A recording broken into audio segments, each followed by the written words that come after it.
Bismillahirrahmanirrahim. Assalamualaikum warahmatullahi wabarakatuh.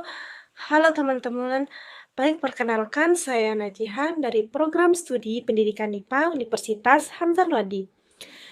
Pada video ini saya akan membahas sedikit yaitu tentang metode dalam pembelajaran IPA.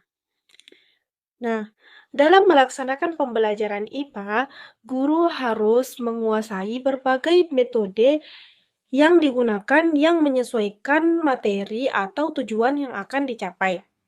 Metode pembelajaran yang dipakai ini akan mempermudah guru dalam menentukan suasana pembelajaran yang diinginkan sehingga pada akhirnya mampu mencapai tujuan yang diharapkan.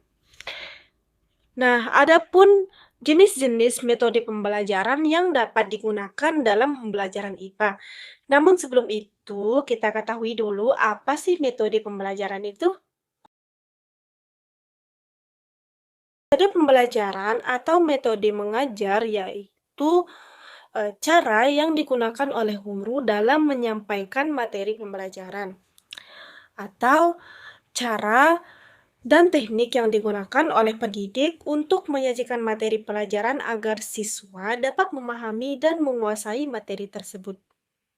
Metode belajar yang dipilih menentukan kegiatan belajar atau interaksi antara guru dan siswa.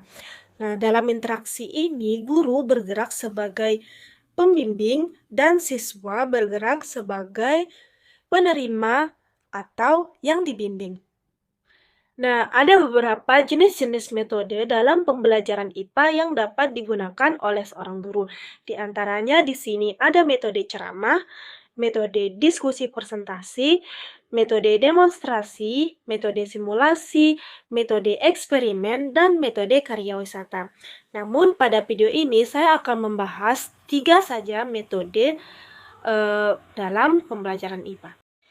Nah, yang pertama di sini metode ceramah, di mana metode ceramah merupakan cara yang digunakan oleh pendidik untuk menyampaikan suatu materi pelajaran kepada peserta didik secara lisan, agar peserta didik dapat memahami suatu pelajaran yang disampaikan oleh pendidik.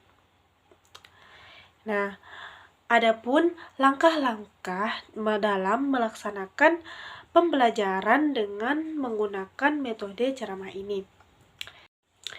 Yang pertama yaitu persiapan. Persiapan ini adalah tahap pertama di mana guru menciptakan kondisi belajar yang baik sebelum mulai mengajar.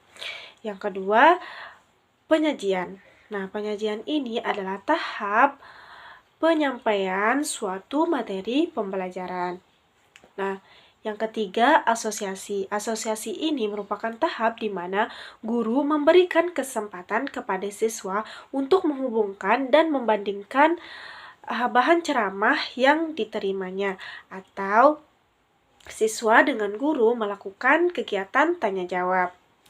Dan selanjutnya di sini generalisasi dan kesimpulan, yaitu kelas menyimpulkan bahan ceramah yang umumnya siswa mencatat bahan yang diceramahkan.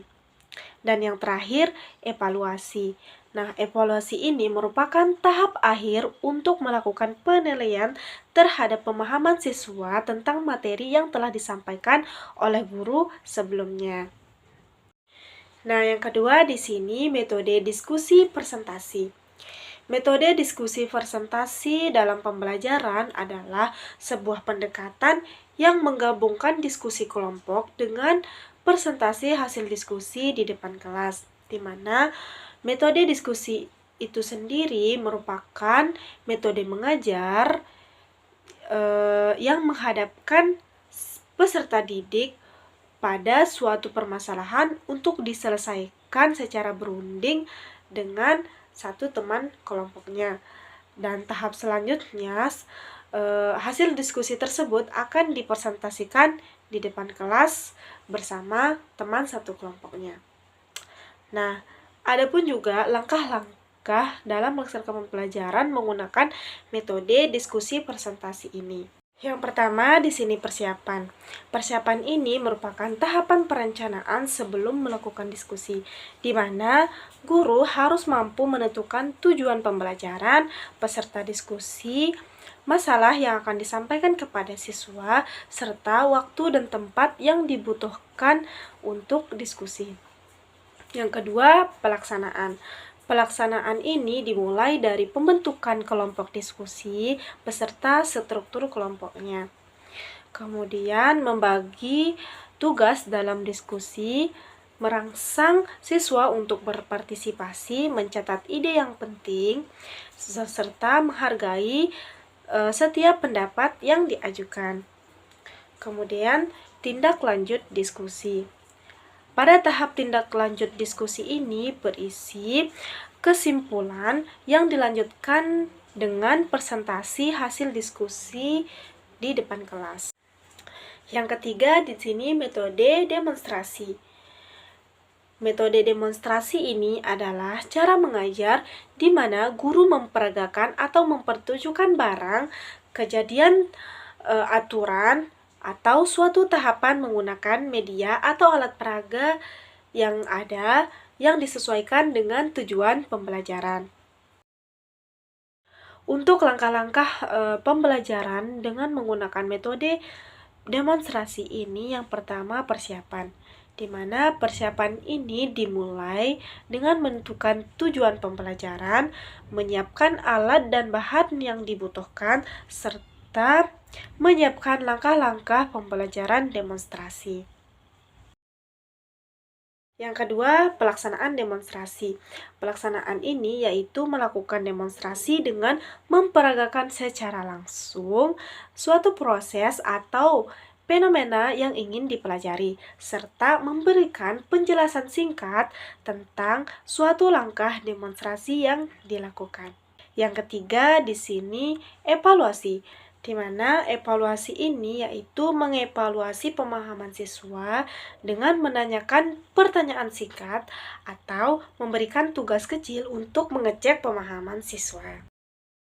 Selanjutnya, di dalam metode pembelajaran pasti ada yang namanya kelebihan dan kekurangan dari masing-masing metode pembelajaran tersebut. Yang pertama di sini untuk kelebihan dan kekurangan pada metode ceramah.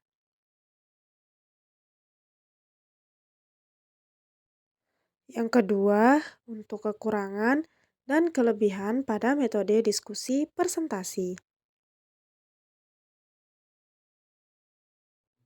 Dan yang ketiga, kelebihan dan kekurangan pada metode demonstrasi.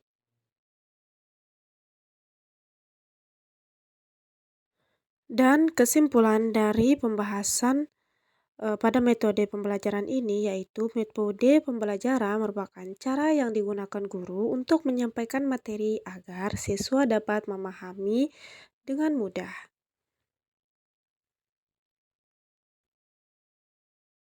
Baik, itu saja yang dapat saya jelaskan mengenai metode pembelajaran dalam IPA. Semoga video ini bisa bermanfaat bagi kita semua. Sekian dan terima kasih. Assalamualaikum warahmatullahi wabarakatuh.